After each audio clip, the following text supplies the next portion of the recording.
Une fois les caméras éteintes, ces célébrités redeviennent des parents comme les autres. Elles ont accepté de se confier à Rémi, lui-même papa. Voici leur quotidien. Parents d'abord.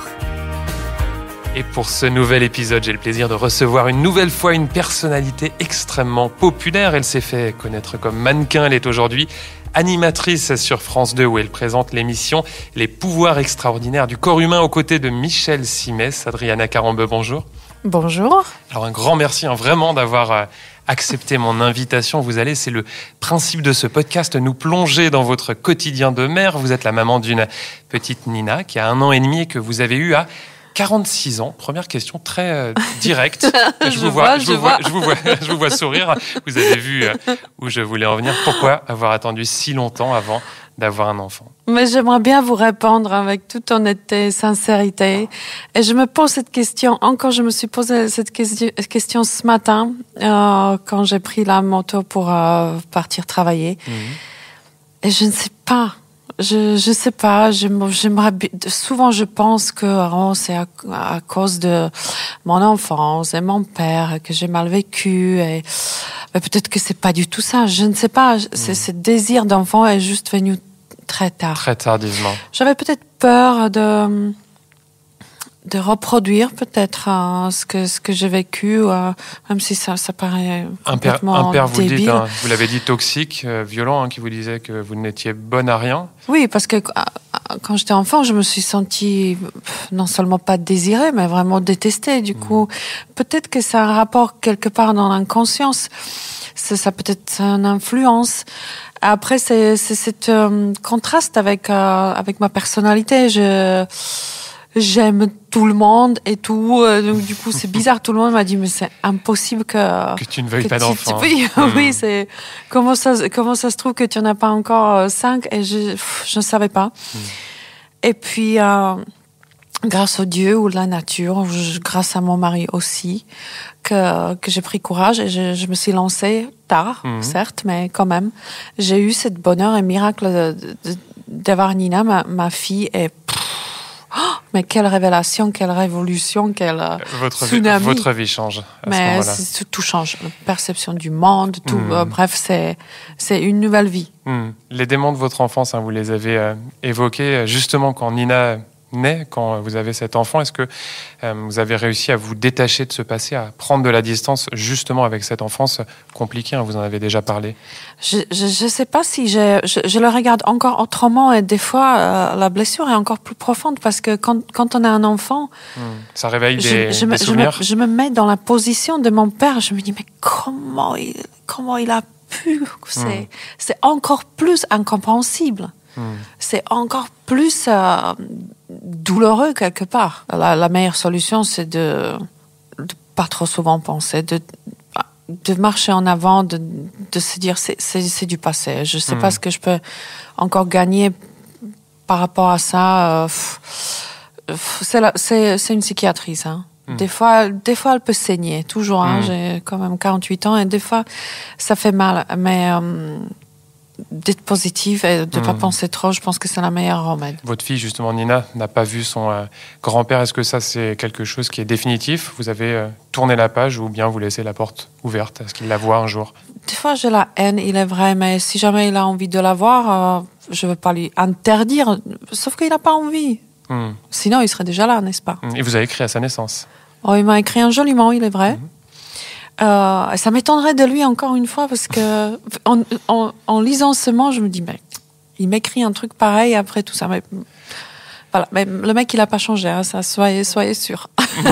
Allez, question plus joyeuse aujourd'hui. Vous semblez nager dans le bonheur quand on lit vos interviews. Vous l'avez dit d'ailleurs en début de ce podcast, ça a changé votre vie, votre petite Nina. Est-ce que vous pensiez sincèrement que ça allait être à ce point un tel torrent d'amour, un tel déferlement de bonheur, ou bien ça a vraiment dépassé toutes les attentes? Non, j'ai jamais imaginé. Vraiment. Pourtant, tout le monde m'a dit non, mais tu verras, ta vie va changer. Et je pensais que c'était côté pratique, oui, ça va changer parce qu'on va être 3 à la place de 2. Mais ce côté émotionnel, ce côté non mais jamais de ma vie j'ai imaginé un truc pareil. C'est quoi? On pense toujours à sa fille, on s'oublie, on est centré. Non mais c'est pas ça. Je suis remplie d'amour. Je suis émergée. je me noie avec grand plaisir dans l'amour. Je ne savais pas qu'on peut aimer à ce point. Pourtant, je suis capable d'un amour, je pense, très très fort vers les hommes, bien sûr, vers mon mari, par exemple. Mais c'est pas comparable. Ça vous prend tout votre tripes, ça vous prend tout votre corps, toutes vos pensées, votre projection, le futur change. Je suis prête et sans hésitation égorger n'importe qui représenterait un danger pour ma fille. Ça, un instinct maternel, non mais vous avez raison, partagé par beaucoup de mères et de pères. Un tigre, et j'ai jamais senti ça de ma vie. Je la défendrais avec les dents, des becs, voilà, mais c'est fou ça. C'est quelque chose de très très animal. Finalement, qui ressort. C'est forcément des hormones ou j'en sais rien, mais ça pourrait faire un thème d'une émission d'ailleurs avec Michel Simès. Oui, exactement. Pourquoi cet instinct animal? Non, mais certainement, mais c'est hallucinant. Et puis forcément, ça change parce que c'est comme si je découvrais une autre facette de moi, ou pire, non, je deviens quelqu'un d'autre. Mieux, je pense. Mieux. Mais c'est une autre personne. Au quotidien, Adriana, quel type de maman êtes-vous? Est-ce que vous êtes évidemment une maman aimante, ça on le sent, il n'y a pas besoin de le préciser, mais plutôt maman cool ou bien maman stricte, pas vraiment du genre à se laisser marcher sur les pieds? J'essaie d'être maman parfaite. Ça n'existe pas. Non, ça n'existe pas. Et puis, j'ai énormément appris. Puisque c'est domaine d'enfance, périculture, c'était vraiment, vraiment un univers que je connaissais pas. Puisque je me suis pas vraiment intéressée avant, jamais aucune information, aucune. Vous avez tout découvert avec Nina? Non, ça a commencé quand je suis tombée enceinte. Et puis, c'est vraiment quelque chose de passionnant. Donc, je suis une maman qui est pas mal informée. On a fait aussi une émission avec Michel Simès sur les enfants. Donc, on a appris plein de choses aussi, ce qu'il ne faut pas étouffer son enfant avec sa présence, sa protection, son amour peut-être. Donc j'essaie de prendre en compte tout ça. Et le papa, justement, comment vous le définiriez? Un papa poule, forcément? Papa poule, papa gaga, papa qui revient pas, il est trop content. Ma fille la ressemble énormément physiquement, oui. Mais je pense que aussi côté caractère. Ma fille, c'est une petite espiègle, c'est un petit loutin. Elle est vive, elle est rigolote. Elle a vraiment beaucoup d'humour. Ma fille, elle rigole sur des trucs rigolos dans la vie. C'est incroyable à cet âge. Moi, je suis émerveillée. Et puis, elle est gentille. C'est pas un bébé qui se plaint.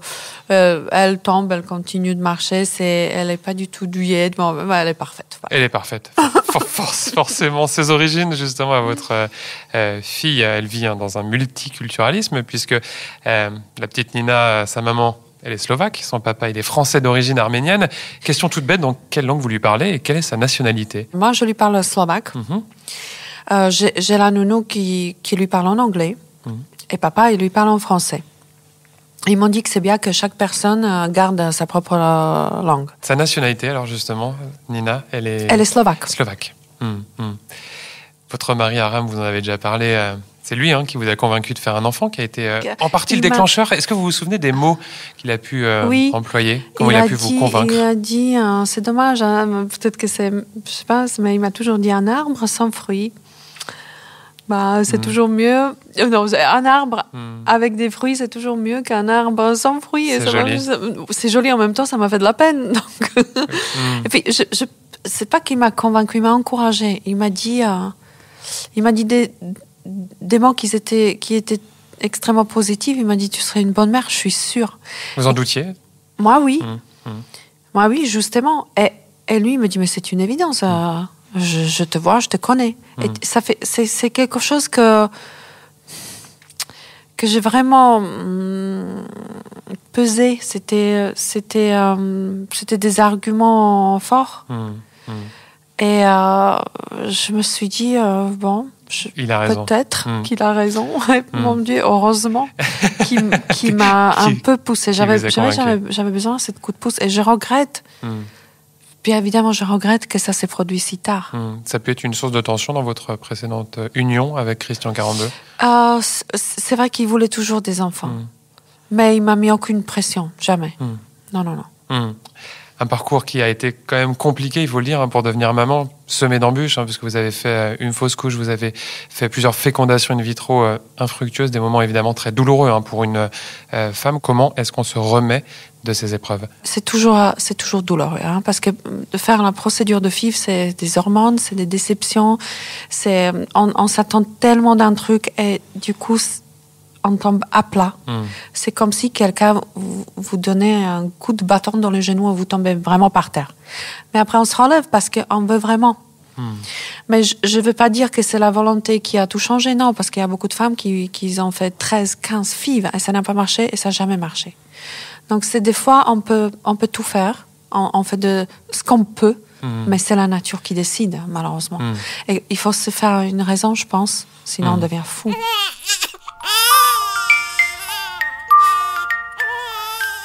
La naissance, évidemment, c'est beaucoup de joie, beaucoup de bonheur, mais c'est aussi une épreuve d'avoir des enfants, puisqu'on est mobilisé quasiment, je vous vois sourire en permanence, on dort peu, on s'engueule parfois d'ailleurs dans le couple. Justement, dans le couple, comment est-ce que vous avez réussi à aménager, à conserver des moments d'intimité à vous, tous les deux, Aram et vous, Adriana ? En fait, dans le couple, c'est très simple, et surtout les hommes, ils adorent quand les femmes s'occupent d'eux. Bah oui, mon mari, il adore quand je m'occupe de lui. Franchement, c'est un bébé aussi. Et là, j'avais pas du tout ni le temps, ni trop envie. Oui. Parce que j'avais mon bébé. Ouais. Donc c'est vrai, il s'est senti un peu écarté. Délaissé. Oui, vraiment. Et puis il m'a dit, un jour, je me souviens, il m'a dit, je suis en train d'allaiter, ma fille, elle a quelques jours, il me dit, on va dîner ? Je dis, non. Non, les priorités de la maman. Et oui, et elle me dit, tu me fais un dîner ? Je dis, non. Non plus là. Tout change. L'appartement change, l'aménagement d'appartement change. Notre appartement, au début, il ressemblait à une crèche, c'est sûr. Donc, les amis qui venaient, ils étaient d'abord prévenus, qu'il y a un mousse par terre, que tout est protégé. Après, comme il a commencé à marcher, oh là là, protection des coins de partout. Bon, bref, ça change tout, mais c'est tellement en mieux, ça change, mon Dieu. Vous avez des mots très doux quand vous parlez d'Aram. Vous avez même, je trouve, une certaine émotion dans la voix, à la fois quand vous parlez de Nina, mais également d'Aram. Est-ce que vous diriez que vous êtes encore plus amoureuse aujourd'hui de lui, que finalement l'arrivée de Nina a renforcé votre amour pour lui ? C'est complètement ça, parce qu'on a créé une famille. Maintenant, on a une famille. Et c'est un peu bête, mais je le pense quand même. Et j'ai dit à mon mari encore ce matin, mais qu'est-ce qu'on a foutu au chocolat ? Qu'est-ce qu'on faisait en fait, ce qui était si intéressant et bon. C'est vrai, on était amoureux, donc on a profité un de l'autre, mais ça aurait été tellement mieux si on avait un enfant. C'est sûr que maintenant, quand je pense en arrière, ça serait impossible pour moi d'être sans enfant. Je ne vous réponds pas à votre question. Donc, en partie, puisque vous disiez que vous étiez amoureuse, mais qu'effectivement, il manquait quelque chose. Mais maintenant, on a créé on a une famille, et pour moi, ça a une valeur incroyable, parce que je me souviens, j'ai vécu ça quand j'étais toute petite, parce que j'étais élevée par mes grands-parents. Jusqu'à l'âge de 5 ans, mon grand-père, ma grand-mère et moi. Donc, c'était une petite famille. Après, c'était beaucoup plus compliqué pour moi, longtemps. Et là, je retrouve ce petit cercle, ce petit univers où j'étais tellement bien. Donc, c'est aussi grâce à mon mari. C'est une pièce importante. Une pièce essentielle du dispositif. Donc là, c'est parfait. Là, c'est équilibré, c'est top. Adriana, ça fait déjà quelques minutes qu'on discute ensemble, que vous nous racontez votre quotidien de maman. Je vais vous proposer une respiration avec un petit quiz. Alors, c'est la tradition dans ce podcast. Ceux qui l'écoutent, ce podcast le savent désormais. Ça s'appelle le Mummy Quiz. Alors, je vous explique le principe. C'est très simple. Je vais vous poser quelques questions. Vous avez peur, là, je sens dans vos yeux. Non, absolument. J'ai peur de rien. C'est vrai ? Depuis que j'ai ma fille, j'ai peur. Voyez, voilà. Meilleur exemple. Je vais vous poser quelques questions, vous devez répondre de manière très courte, juste en quelques mots, on ne développe pas. Est-ce que vous êtes prête ? Yes. Qui a choisi le prénom de Nina ? Est-ce que c'est vous ? Est-ce que c'est Aram ? Moi.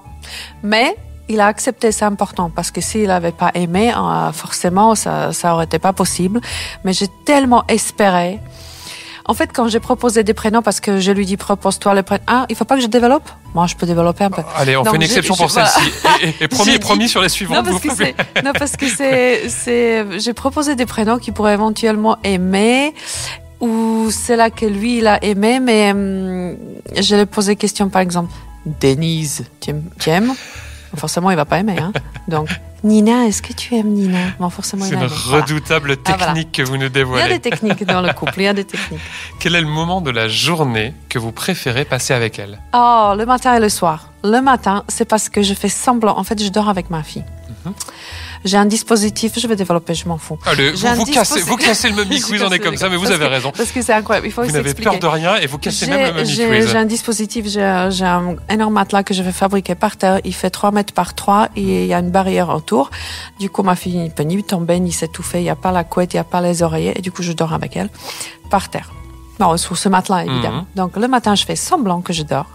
Et c'est ma fille qui me réveille. Et non, mais je peux exploser du bonheur parce qu'elle me caresse, elle me réveille avec un sourire.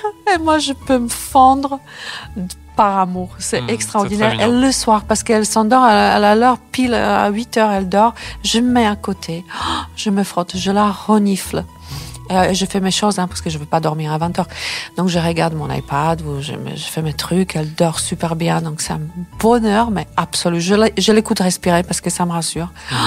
Trop bien. Matin et soir, donc. Avec Nina, combien de jours avez-vous déjà été séparés au maximum? Alors, je vais être séparée maintenant, 1 semaine. Après, je reviens 2 jours et je repars encore 5 jours. C'est le record. Et je paye l'addition. C'est affreux. Je me rassure seulement par le fait que les enfants à cet âge, ils n'ont pas de notion de temps, qu'elle est avec papa et que j'ai pas vraiment trop de choix. Si Nina vient vous voir dans quelques années et vous dit « Maman, je veux devenir mannequin », qu'est-ce que vous lui répondez? Franchement, avec grand plaisir, parce que j'ai adoré mon métier. C'est un métier formidable. Et si elle a envie, pourquoi pas. Métier, je rebondis sur ce métier qui peut quand même faire peur à des parents. Il peut y avoir des personnes mal intentionnées qui profitent de la vulnérabilité de jeunes filles. Quelle mise en garde comme lui feriez-vous? Faut savoir que moi, je veux suivre ma fille jusqu'à ma mort de partout. Voilà. Même s'il y a Marie et les enfants, je m'en fous, je suis pas loin, mais donc quelque elle sera part. protégée. Et je rebondis sur ce thème avec aujourd'hui le mouvement MeToo, Balance ton port, les langues se délient, notamment dans les métiers artistiques, les métiers d'image. Est-ce que vous, au cours de votre carrière, justement, vous avez pu avoir des problèmes, être en présence, affronter des comportements déplacés de certains hommes? Oui, ça m'est arrivé, mais ça m'est arrivé. C'était pas gentil, c'était assez effrayant. Mais j'étais assez âgée. J'avais pas 20 ans. Vous aviez quel âge? J'avais peut-être 35 ans. Même. Ouais, 35 ans, oui. Ouais, à peu près 35 ans. Et franchement, je me suis très bien débrouillée. Je l'envoyais. Des patrons, des supérieurs, des personnes qui avaient du pouvoir? Certaines, qui n'étaient pas indispensables à ma vie. Du coup, c'était plus facile probablement, mais je me suis débrouillée bien. Je l'envoyais. Mais l'expérience reste amère et dégoûtante. On poursuit notre discussion avec un thème que j'aimerais beaucoup aborder avec vous, c'est celui de l'articulation entre votre vie professionnelle et votre vie de maman, puisque vous êtes une maman très active. Les téléspectateurs de France 2, évidemment, le savent. Comment est-ce que vous arrivez à tout mener de front? J'ai fait un tri. Parce que, à mon âge, je fais ce que j'ai fait même avant dans ma vie privée. Je fais un tri entre indispensable et c'est des priorités qui font le choix, en fait. Pour moi, la priorité numéro 1, c'est d'être avec ma fille. Vous refusez des propositions? Oui, beaucoup. Parce que c'est pas des choses indispensables. Je garde des choses que je fais avec énorme plaisir, comme le tournage des pouvoirs extraordinaires du corps humain. C'est pour ça que je suis là à Paris, là. Qui est une émission à laquelle je suis fidèle, de laquelle je suis fière. et qui m'apporte énormément plaisir car c'est le bonheur de le tourner. C'est une émission qui a un concept extraordinaire et que j'ai un retour des téléspectateurs qui est superbe. Donc ça, vous le conservez. Ça, je le garde parce que c'est un côté plaisir et je garde mes contrats que j'avais avant. Et puis, il y en a plein que je prends pas parce que je trouve soit pas assez intéressant, soit pas indispensable, soit voilà. Avant, je faisais beaucoup parce que ça m'occupait. Mais là, il y a d'autres priorités. Est-ce qu'il vous arrive comme de peut-être culpabiliser, de vous dire, allez, j'en ai marre quand même de cette vie de dingue, puisque vous êtes comme une maman très active, j'aimerais passer encore plus de temps avec Nina, ou aujourd'hui vous pensez avoir trouvé l'équilibre? Je me dis toujours, j'aimerais bien. Parce que par exemple, je vais dîner, je vais déjeuner, et à la fin, je me dis souvent, j'aurais dû rester. J'ai sûrement loupé un truc. Par exemple, là, je suis là, je fais tournage. Papa, il a dit, maman, tu vas pas être contente car Nina, elle a dit 3 mots, nouveaux mots. 1, 2, 3. Et j'étais pas là. Et ça vous énerve? Ça m'énerve. En même temps, papa, il a pas documenté. C'est bon, il a pas enregistré. Donc, est-ce qu'il a inventé ou pas? Pour m'énerver ou pas? Le papa, justement, on en parle en filigrane depuis le début de cet entretien, de cette conversation. Quelles sont ces tâches au quotidien? Comment vous vous êtes répartis justement les tâches? Est-ce qu'il y a des domaines où il s'épanouit plus que d'autres? Papa, il attend encore que Nina grandisse un peu pour s'épanouir plus. Il n'arrête pas de me dire, elle est encore trop petite pour moi, il faut qu'elle parle. Alors, il est frustré d'avoir une petite fille qui ne parle pas, ou peut-être, je pousse un peu plus loin, d'avoir une petite fille très accrochée à sa maman? Ah non, je pense qu'il veut vraiment échanger avec la petite, et elle est encore trop petite. Donc, parce qu'aujourd'hui, vous êtes fusionnel avec votre fille, lui, peut-être moins. Oui, bien sûr, chez maman, je fais tout. Je représente l'univers de ma fille, ça c'est clair. Même si j'ai une nounou qui m'aide, la nounou, elle est là, mais je suis là aussi. Hein, donc, mon mari m'a dit, mais la nounou ne sert à rien. Voilà. Et lui, il trouve sa place dans ce trio. Et mon mari, il adore venir dans le matin, il nous fait coucou, il joue avec Nina. Et le soir, avant de dormir, ou quand elle prend le bain, il assiste. Mais c'est vrai, il m'a dit, depuis que j'étais enceinte, il m'a à chaque fois dit, non, mais je vais amener ma fille de manger des glaces. Donc, voilà, c'est pas encore le moment, hein, il faut attendre un peu. Votre mari, il a un autre enfant, né d'une précédente union, un garçon d'une 30aine d'années. Comment ce garçon, il a accueilli Nina? Hyper bien, parce qu'il est vrai que mon mari, il avait une petite appréhension. Il m'a dit, oh là là, mais mon garçon, il a 30 ans, et comment il va prendre? Et moi, je me dis, mais comment il va prendre? Il va être trop content. Et c'était exactement ça. Il adore sa sœur. Et c'est vrai que à chaque fois, il vient. Nina, elle le reconnaît bien. Et il regarde et me dit, oh, mais c'est mon père. C'est incroyable. Parce que la petite lui ressemble encore plus que lui. Une grande différence d'âge, Nina et son demi-frère. Mais il a presque paterne. Donc c'est très bien. Déjà aujourd'hui, je vois qu'il va la protéger. Et c'est important d'avoir effectivement une harmonie dans cette famille recomposée. Question très personnelle, très intime. Vous avez eu votre enfant, on l'a dit, à 46 ans. Est-ce que vous avez aujourd'hui envie d'en avoir un autre, puisque vous semblez tellement aimer les enfants? Est-ce que, par exemple, l'adoption est quelque chose que vous avez déjà envisagé? J'aurais adoré. Vous parlez au passé? Non. Ah oui, c'est juste une question de langage. J'adorerais. Aujourd'hui, c'est ça? Aujourd'hui. Ah oui, j'adorerais.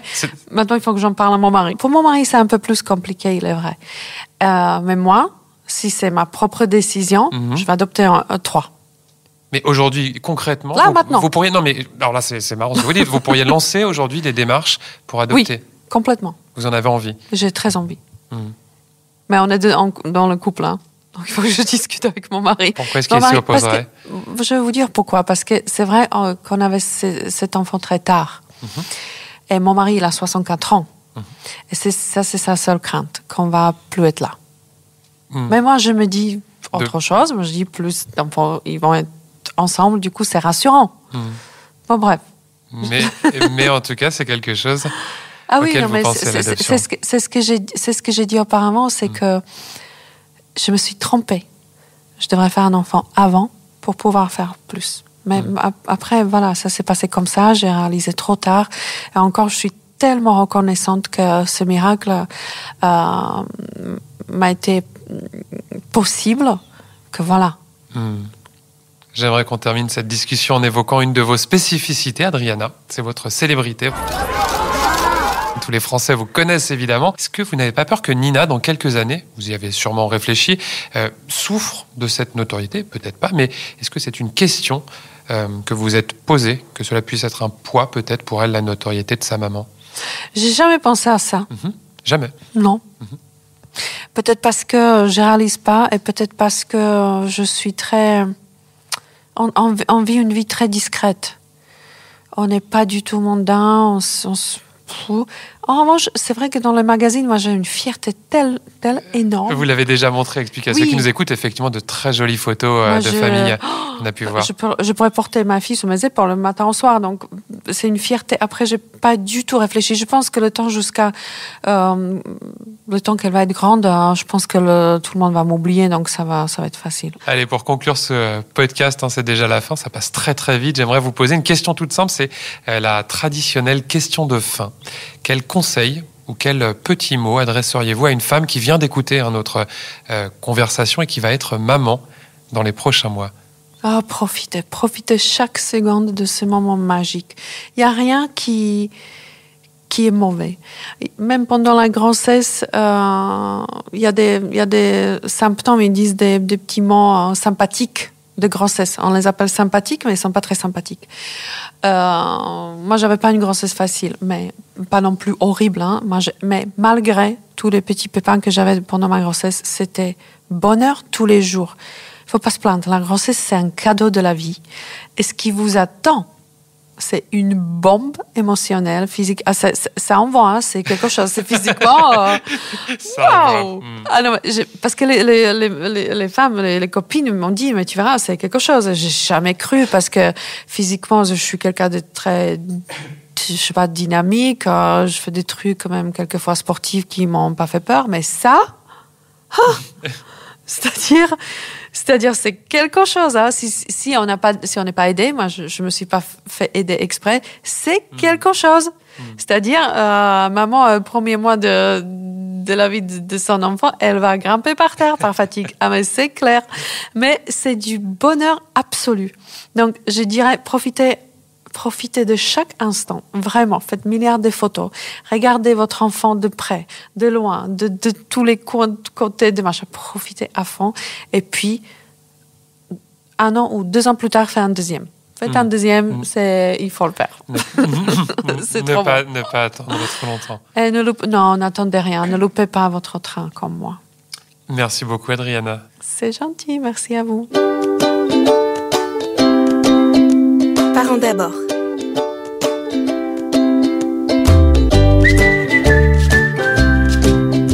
Et je rappelle que vous pouvez retrouver ce podcast sur le site de Télé Loisirs, mais aussi sur les plateformes Deezer, Spotify, Pipa ou encore Apple Podcast.